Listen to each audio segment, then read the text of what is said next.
அன்பு மருத்துவ விருது விழாவிற்கு வந்திருக்கும் அனைவரையும் அன்போடு வரவேற்கிறோம். நம் பாரத சேவை அறக்கட்டளை நடக்கும் இந்த அன்பு மருத்துவ விருது விழாவிற்கு ஆனரபிள் சீஃப் கெஸ்டாக வந்திருக்க இந்த அழைப்பை ஏற்று mister Deepak sir, doctor Deepak sir welcome sir, doctor Rajendran sir welcome sir, doctor Priya madam welcome madam. இந்த அழகான நிகழ்வுக்காக முன்னாடி ஒரு பெரிய டீம் ஒர்க் பண்ணி தான் இந்த இடத்துக்கு நாங்கள் வந்திருக்கோம்.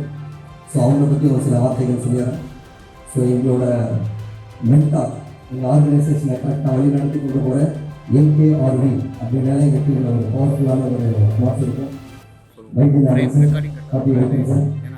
அதே மாதிரி எங்களோட ரீஜனல் ஹெட், ஆக்சுவலாக ஒரு 7 வருஷத்துக்கு முன்னாடி நான் ஃபினான்ஷியலி கொஞ்சம் தடுமாறும்போது கூட எனக்கு முழு உறுதுணையாக இருந்து என்னோடய தொழிலுக்கு முழு சப்போர்ட் கொடுத்து என்னை ஒரு ஆளாக்கி கொண்டு வந்து இன்னைக்கு இப்படிப்பட்ட சேவை நான் செய்கிறதுக்கு முழு பலம் கொடுத்த என்னோடய அன்பான சாதிக் சார் அவங்களையும் அவங்களோட வரவேற்கிறேன். அதே மாதிரி இந்த ஈவெண்ட்டை சிறப்பாக எங்கள் கூட வந்து ஆர்கனைஸ் பண்ணி எல்லா நிமிஷமும் இதை எப்படி செய்யணும் அப்படி சொல்லி வழி நடத்தி கொண்டு போகிற மிஸ்டர் பால் ஜாகப் சாரையும் அவங்களோட வரவேற்கிறேன். அதே மாதிரி எங்களோட ப்ரோக்ராம் டைரக்டர், ஆக்சுவலாக இந்த ப்ரோக்ராமுக்கு நம்மளோட ஹெல்த் மினிஸ்டர் வர அளவுக்கு நாங்கள் போராடி சில விஷயங்கள் செஞ்சோம். ஆனால் லாஸ்ட் மினிட் இந்த அரசியலுக்காக சில டேட்ஸ் வந்து தர முடியாதுன்னு சொல்லிட்டாங்க. ஆனால் அதுக்காக சார் ரொம்ப மெனக்கிட்டார். ஆக்சுவலாக ராஜா சார் ரொம்ப தேங்க்யூ சார்.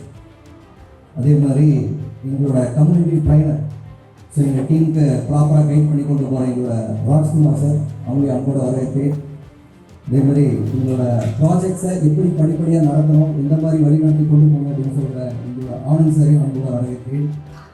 இந்த டீம் ஃபுல்லாக ஆர்கனைஸ் பண்ணி வாலண்டியர்ஸை ஒருங்கிணைச்சு சிறப்பாக கொண்டு வர்றதுக்கு நேற்று நைட்லேருந்து போராடிட்டு இருக்க என்னோட அன்பு நண்பர் சுரேஷ் சார் அவர்களையும் அவங்களோட வரவேற்கிறேன். ஸோ எல்லாம் சேர்ந்து தான் டெய்லி சக்ஸஸ்ஃபுல்லாக நடந்துட்டு இருக்கு. அண்ட் ஒரு முக்கியமான விஷயத்தில் வந்து ஆரம்பிக்கிறேன். அன்பு மருத்துவர் விருது. ஸோ எதற்காக அன்பு மருத்துவர் அப்படின்னு கொண்டு வந்திருக்கோம் அப்படின்னு சொல்லும்போது, மதா பிதா குரு தெய்வம் அப்படின்னு சொல்லுவாங்க. ஸோ அம்மானா அன்பு, அப்பானா பாதுகாப்பு, ஆசிரியர் அப்படின்னா அறிவு. இவங்க எல்லாரையுமே நம்ம நேரில் பார்த்துக்கோம். ஆனால் கடவுள் அப்படின்னு சொல்கிறாங்க இல்லையா, தெய்வம், அவங்க யாரும் நம்ம நேரில் பார்த்ததில்லை. ஸோ ஒரு உயிரை உருவாக்குவது கடவுள் என்றால் அந்த உயிரை பாதுகாக்கக்கூடிய நீங்களும் கடவுள் தான். அதனால தான் உங்களுக்கு அன்பு மருத்துவர், அன்பேஷன் சொல்லுவாங்க.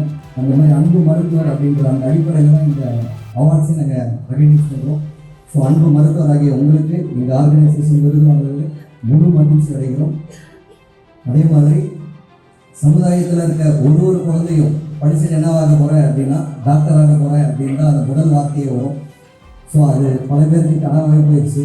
ஆனால் இறைவன் உங்கள் எல்லாருக்குமே ஒரு நல்ல வாய்ப்பு கொடுத்து ஒரு நல்ல அன்பு மருத்துவராக உங்கள் முன்னாடி நிற்க வச்சுருக்காங்க. அதுக்கு எங்களுக்கு மிக மகிழ்ச்சி. அட் சேம் டைம் என்பிஎஸ் எதற்காக உருவாச்சு அப்படின்ற ஒரு சின்ன விஷயத்தை சொல்கிறேன். ஸோ ஒரு 10-15 வருஷத்துக்கு முன்னாடி நம்ம மிடில் கிளாஸில் பிறந்த வந்த ஒரு மிடில் கிளாஸ் பாய் தான் நான். ஸோ பொருளாதார அடிப்படையில் நம்ம பின்தங்கி நிற்கிறப்ப பொருளாதார நிலையில் முன்னேறியவர்கள் கீழே இருக்க மனிதர்களை கொஞ்சம் சாதாரணமாக நடத்துகிறாங்க. ஸோ நம்ம அப்பா அம்மாவை ட்ரீட் பண்ண விதம் அதெல்லாம் மனசில் ஒரு பெரிய பாதிப்பை உண்டு பண்ணிச்சு. நம்ம லைஃப்பில் ஒரு மிகப்பெரிய சாதனையாளர் ஆகணும், சாதாரணமாக இந்த உலகத்துக்கு வந்து இந்த உலகத்தை விட்டு நம்ம போயிடக்கூடாது அப்படின்றது மட்டும் என்னோட உந்துதலாக இருந்துச்சு. ஸோ அப்போ நிறைய பெரிய மனிதர்களை நான் சந்திச்சு பேசுகிறப்ப சில நிறைய புக்ஸ் படிங்க, ஸோ அதில் நிறைய ஐடியாஸ் கிடைக்கும்னாங்க. அப்போ நிறைய சாதனையாளர்களோட புக்ஸை நான் படிச்சிருக்கேன். அதே மாதிரி சமுதாயத்துக்காக சேவை செய்கிற மனிதர்களையும் நான் படிச்சிருக்கேன். ஸோ அந்த இடத்துல ஒரு கிளாரிட்டி இல்லாமல் இருந்துச்சு. நம்ம சுயமாக முன்னேறி சாதிச்சுக்கணுமா இல்லை மக்கள் மனசில் இப்போ சாதனை அப்படின்னு எடுத்திங்கன்னா இப்போ அம்பானி அந்த மாதிரி பெரிய பெரிய ஜாம்பவான்கள் வியாபார துறையில் அடிப்படையிலேருந்து போராடி ஜெயிச்சு மேலே வந்திருக்காங்க. இவங்க ஒரு கேட்டகரி எடுத்துகிட்டு இருக்காங்க. சிலர் மக்களுக்காக வாழ்ந்த மனிதர்கள் இருக்காங்க. காமராஜர் ஐயா, அப்துல் கலாம் சார், இவங்கெல்லாம் வந்து மனிதர்களுக்காக வாழ்ந்த ஒரு மனிதர்களாக இருக்காங்க. ஸோ இந்த 2 துறையில் எந்த பாதையை நோக்கி போகணும் அப்படின்றது மறுநாள் கேள்வியில் என் மனசில் இருந்துச்சு. ஸோ அதில் ஒரு வழி நிறைந்த ஒரு உண்மையை இந்த இடத்துல நான் ஒரு பகிர்றேன். என்னோட பெரியப்பா, எங்கள் அப்பாவுக்கு முதல் அண்ணன், ஆக்சுவலாக 5 பேர் எங்கள் அப்பாவுக்குள்ள பண்ணாங்க. ஸோ அவர் வந்து ரொம்ப கம்பீரமான ஒரு மனிதன், நல்ல ஹைட்டு, நல்ல பாடி, நல்ல தைரியம். அவர் எனக்கு ஒரு சின்ன வயசு அவ்வளோ இன்ஸ்பிரேஷன். அவர் வாழ்ந்த இவரை மாதிரி இருக்கணும்டா அப்படின்ற மாதிரி ரொம்ப அன்பான மனிதர்கள். இன்னும் சொல்லணும்னா நம்ம எல்லாம் 70s 80s தான் நம்ம இந்த இடத்துல இருப்போம் ஆக்சுவலாக. ஸோ ஸோ நம்ம எல்லாம் அன்பை சுற்றி நிறைய பார்த்துருக்கோம். ஆனால் 2000க்கு அப்புறம் இன்றைக்கி இருக்கிற ஜெனரேஷன் அதை ரொம்ப மிஸ் பண்ணுறாங்க. ஆக்சுவலாக ரொம்ப ஸ்பீலாக மாறுறாங்க. அந்த மாதிரி அன்றைக்கி அந்த அன்பை அவர் காமிச்ச விதம், சின்ன வயசுலேருந்து ஒன்றா வளர்ந்த விதம், இதெல்லாம் நடந்துச்சு. கடந்த ஒரு 10 வருஷத்துக்கு முன்னாடி ஒரு இன்சிடெண்ட், அவருக்கு உடம்பு சரியில்லாமல் போச்சு. அது ஏன் எதுக்குன்னு தெரியல. தொடர்ந்து ஒரு 3 இயர்ஸ் கண்டினியூ வாமிட்டில் இருந்தார். டோட்டலாக உடம்பு நொந்து மரணப்படுக்கைக்கு போயிட்டார். என்னால் அவரை பார்க்கவே முடியல, பயப்பட்டேன். எப்படி இருந்த மனுஷன் இப்படி ஆகிட்டார் அப்படின்ற ஒரு கவலை என் மனசில் பயங்கரமாக இருந்துச்சு. அப்போ எங்கள் அப்பா கிட்ட கேட்டேன், ஏன்ப்பா எல்லாரும் சேர்ந்து எதாவது பண்ணக்கூடாதாப்பா அப்படின்ற மாதிரி நான் கேட்டேன். ஸோ அப்போ அவங்க சொன்ன ஒரு விஷயம், இங்கடா அவங்கவுங்க வேலையை தான் எல்லோரும் பார்க்குறாங்க, யாரை காப்பாற்ற முடியுது அப்படின்ற மாதிரி ஒரு விஷயமான வார்த்தைகள் வரப்போ என் மனசு பயங்கரமாக வலிச்சுது. ஏன் இத்தனை உறவுகள் இருக்கிறோம், இவ்வளோ பேர் இருக்கோம், ஆனால் ஒரு மனுஷனை காப்பாற்ற முடியாதா? அந்த இடத்துல நான் புரிஞ்சுக்கிட்ட ஒரு விஷயம், ஒரு ஆரோக்கியம்ன்றது எவ்வளோ முக்கியம். அந்த நம்மளை சுற்றி இருக்கிற மனிதர்கள் ஏன் மற்றவங்களுக்கு உதவ மாட்டுறாங்க, எல்லாரும் சேர்ந்தால் ஒரு உயிரை காப்பாற்றிருக்கலாமே அப்படின்ற மாதிரி ஒரு மிகப்பெரிய வலி. ஸோ அவரோட இறப்பில் என்னாலும் எதுவுமே பண்ண முடியல. எனக்கும் அந்த வயசில் என்ன பண்ணணும்னு தெரியல. ஆனால் அந்த நிமிஷம் அவரோட இறுதி ஆன்மாவை நான் மன்னிப்பு கேட்டு அனுப்பிச்சி வச்சேன்.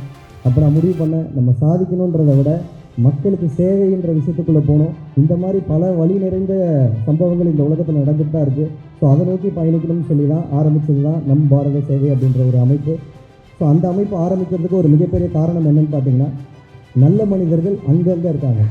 நான் ஒரு சில காலகட்டத்தில் கஷ்டப்பட்டப்போ கூட சிலர் அந்த கஷ்டத்தை பார்த்து சந்தோஷப்படுறவங்களும் இருக்காங்க இந்த உலகத்தில். சில மனிதர்கள் அதெல்லாம் நீ நல்லா வந்துடுவ அப்படின்னு 4 நல்ல வார்த்தை சொல்கிற மனிதர்களும் இருக்காங்க. அப்போ நான் புரிஞ்சுக்கிட்டேன், நல்ல மனிதர்களை ஒருங்கிணைக்கணும் அப்படின்றது தான் என்னோடய மனசில் இருந்த ஒரு மிகப்பெரிய எண்ணமாக இருந்துச்சு. அதோட தொடர்ச்சியான வடிவத்தில் உருவானது தான் நம் பாரத சேவை. அப்படி ஆரம்பித்து என்ஜிஓ நான் ஸ்டார்ட் பண்ணும்போது கூட எந்த அளவுக்கு இது போயிடும், நீ எப்படி அதை பண்ணிடுவ அப்படின்னு சொன்ன வார்த்தைகள் அதிகம். ஆனால் அந்த முடியத்தில் படிப்படியாக போராடி இது வரைக்கும் 21 வேர்ல்டு ரெக்கார்ட்ஸை சக்ஸஸ்ஃபுல்லாக காலேஜில் முடித்து 140 காலேஜஸை நம்ம கூட டைப் பண்ணி 60,000 வாலண்டியர்ஸை நம்மளோட என்ஜிஓவில் கனெக்ட் பண்ணி தொடர்ச்சியாக பயணத்தை தொடர்ந்து லாஸ்ட் இயரில் அன்பு தமிழச்சி அன்பு தமிழன் அப்படின்ற ஒரு விருது வழங்கும் ப்ரோக்ராமில் நிறைய சமூக சேவையில் ஆல்ரெடி இன்வால்வ் ஆன பீப்புளை வர வச்சு நாங்கள் ரெகக்னைஸ் பண்ணோம். அப்போது அங்கே நிறைய நல்ல மனிதர்கள் சில ஐடியாஸ் கொடுத்தாங்க. துறை சார்ந்த விருதுகளை வழங்குங்க அப்படின்னு சொன்னாங்க. அதோட தொடர்ச்சியில் அன்பு ஆசிரியர் விருது அப்படின்றது கொண்டு போனோம், அன்பு தலைமை விருதுன்னு கொண்டு போனோம், நீதி நேர்மை சேவகர் விருது அப்படின்னு கொண்டு போனோம், அட்வொகேட்ஸ் எல்லாரையும் கனெக்ட் பண்ணி. அதோட தொடர்ச்சியில் அன்பு மருத்துவர், சமுதாயத்தோட மிக பெரிய பதவியில் இருக்க உங்களுக்கு ஒரு சிறப்பு விழா நடத்தி தரணுன்றதுக்காக தான் இந்த விழாவை நான் கொண்டு வந்திருக்கோம். இந்த விழாவோட நோக்கம், என் மனசில் இருக்கிற சில விஷயங்களை சொல்கிறேன். நம்ம ரொம்ப தூரம் வாழ போகிறதில்ல. ஸோ நம்ம என்னென்னு புரிஞ்சுக்கிறதுக்கு குழந்தை வயசு 20 வயசு தாண்டிடுறோம். அங்கேருந்து ஒரு ப்ரொஃபஷனை பிடிக்கிறதுக்குள்ள 40 வயசை தாண்டிடுறோம்.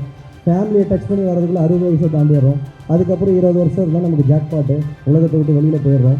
ஸோ இப்படிப்பட்ட வாழ்க்கையில் பணத்துக்காக மட்டும் நம்ம வாழ்ந்து வெளியில் போயிடக்கூடாது அப்படின்றது என்னோடய ஆழமான ஒரு கருத்து. பணம் நம்ம வாழ்க்கைக்கு தேவை, அது இல்லைன்னு சொல்லலை. ஆனால் அது யாரையும் கஷ்டப்படுத்தி நம்மக்கிட்ட வரக்கூடாது. ஸோ இன்றைக்கி நம்ம இருக்கிற ஸ்டூடெண்ட்ஸ் எல்லாருக்குமே மணியை ஃபோக்கஸ் பண்ணி நிறைய விஷயங்கள் சொல்லிக் கொடுக்குறாங்க. படித்து இப்படி பெரிய ஆளாயிடு, படித்து இதில் போயிடு அதில் போயிடுன்ட்டு. ஆனால் என்னோட ஒரு சஜஷன், மனிதர்களுக்கு குணத்தை நிறைய சொல்லிக் கொடுக்கணும் அப்படின்றது தான் என்னோடய மிகப்பெரிய கருத்து ஆக்சுவலாக.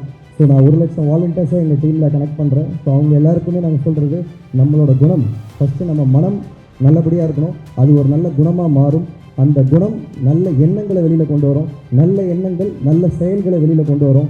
இதுக்காக தான் 1 லட்சம் லீடர்ஷிப். இந்த உலகத்தை நான் ஒரு விஷயம் செஞ்சேன் போயிட்டேன் அப்படின்னு இல்லாமல், நான் நிறைய இளைஞர்களை ஒரு வழி நடத்துகிறேன்.